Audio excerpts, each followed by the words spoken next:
that. The number 3 class in the SEC. It's the Alabama Crimson Tide. Kalen DeBoer's first true signing class is an indication that he's really picking up right where Nick Saban left off. They're on track to put up their 7th straight top 2 finish. They are at number 3 right now, but of course things will continue to move on.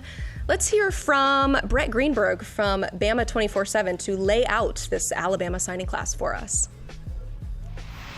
Yes, certainly a lot to be excited about if you're an Alabama fan, and certainly a lot of cause for celebration if you're in Tuscaloosa in that Alabama football facility with what head coach Kalen DeBoer, general manager Courtney Morgan, and the rest of the staff were able to do in less than a year's time, arriving in January, putting a top-ranked recruiting class in the country, one of the best in the SEC together, headlined than no other than 5-star quarterback, number 3 overall prospect, Keelon Russell out of Duncanville High School. He's set to enroll early among many others up and down this stacked class at key positions of need. Sticking on offense, you've got number 2 running back A.K. Deere. He's ready to roll. He's ready to enroll early with the Crimson Tide. Flipping over to defense, kind of headlining that defense is the secondary, which you kind of grew accustomed to in the Nick Saban era. Alabama kind of follows up this first class with 5-star cornerback Dijon out of Mission Viejo, 4-star cornerback Chuck McDonald out of Mater Dei, and flips number 2 safety Ivan Taylor from Michigan a couple weeks before signing period. So Alabama,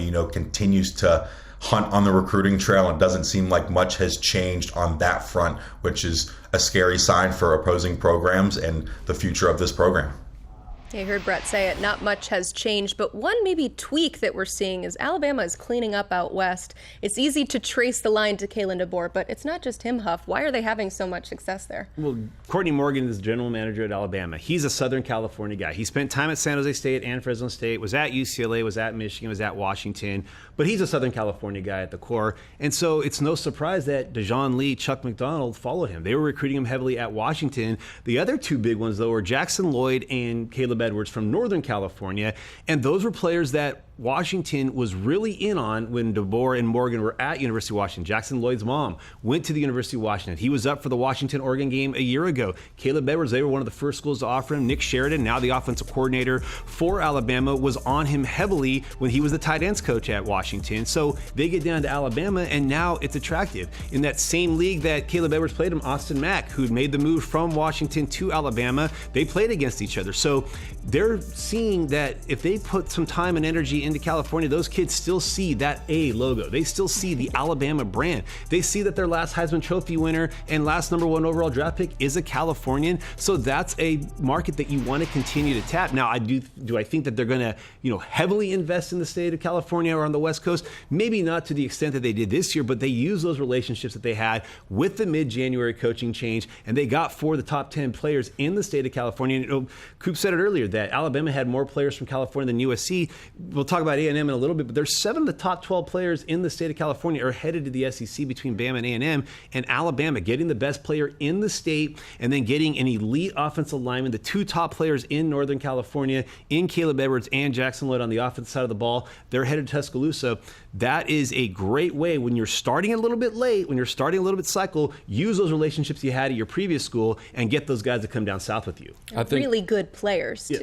Right. I think Huff made a really good point is, this is early. So what you see now might not be what you see next year or the year after that. And what I mean by that is you've seen them go out west for guys like Dijon, for guys like Chuck McDonald, Jackson Lloyd.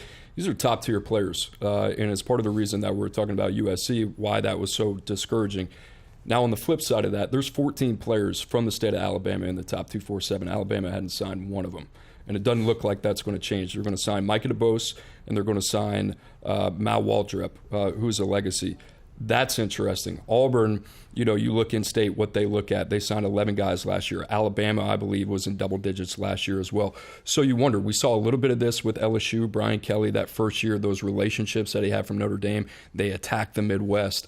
How long do you do that for? How long is that an option for you? But, if you're Kalen DeBoer and you see that the gates are down in Los Angeles and California, why wouldn't you go over there and get a guy like Dijon or Jackson Lloyd? And a guy like Jackson Lloyd, quite honestly, these tackles at the All-American Bowl in San Antonio. I mean, you got Braden Jacobs, Lamont Rogers, Jackson Lloyd, Will Black. one of these guys more than likely is going to break through, find their way into that top 32 conversation. I know they're really excited about Jackson Lloyd. So they've done a tremendous job. Add Keelon Russell on top of that. That's a cherry on top. Speaking of breaking through into five-star status, we talked to Michael Carroll earlier in the show. He was fantastic to talk to, but he's one of those guys that was a massive riser going from 146 to the top 15. So the question that I have is, what kind of senior season did that guy have, Coop? Well, he had a good senior season, and I'll be honest, sometimes you're just late to it. I mean, it happens. Things fall through the crack. You look at guys and you say, all right, well, he got to IMG, and we got this 6'6", 315-pound guy. Maybe we got to take a closer look here. And Michael Carroll was certainly one of those cases. The more you watch him, the more convicted that you are. And, you know, we've talked about the genetics. We've talked about the physical traits that he has. But on top of it, you want to be really conservative with the interior offensive lineman position, just in terms of where these guys are taken in the NFL draft. We only have one this year, and Michael Carroll is one of those guys, like I said, we feel really, really good about. It is hard to play as an offensive lineman, as a freshman, anywhere in the country, anywhere, Power 4, Group of 5, whatever it is. For Alabama to have the run of guys that have played early at that position says a lot, not only about the players that they've recruited, but the job that they've done to develop them. Michael Carroll is a rare physical specimen that I think, with the departure of a Tyler Booker, maybe a Jaden Roberts, could play early. All right, Chuck McDonald is one of those players, a corner out of Mater Dei. When we talk about the success that Alabama's had out west, how quickly can he maybe get on the field and make an impact in the SEC? Well, he's got one of his former teammates blocking one side of the ball with Xavier Brown, who had a phenomenal freshman season, you know, had the game-clinching interception against Georgia. On the other side is another Mater Dei cornerback in Damani Jackson. Now, he's draft eligible. There's a lot of talk that he may go to the league this year. But if he doesn't, he comes back, and then Chuck McDonald will just be like, hey, you know, this is like old times again. I'm backing up these guys. But the talent is there that he's not going to be on the sideline very long. And the senior season that he had, I mean, Greg Biggins was tweeting this a couple weeks ago at one of the CIF championship games, that this Mater Dei defense is as good as any high school defense he's seen, and he's been doing this for 100 years, especially in California. But the play of Chuck McDonald this year, where he's overshadowed at times by Nasir Wyatt up front, you know, where he's got Abdul Sanders, who's also headed to Alabama. The kind of the heart and soul of that Mater Dei defense is their middle linebacker, Abdul Sanders, a high 3-star. But Chuck McDonald has had a outstanding senior season, and we saw the rise of Xavier Brown last year from January of his junior year until the end of the season, and it was no surprise that he got in the starting lineup pretty quickly once he got to Tuscaloosa. McDonald might have to wait, but his wait to be a starter is not going to be a very long one. All right, a very exciting class for Alabama once again. Kalen DeBoer just picking up where the legend Nick Saban led off.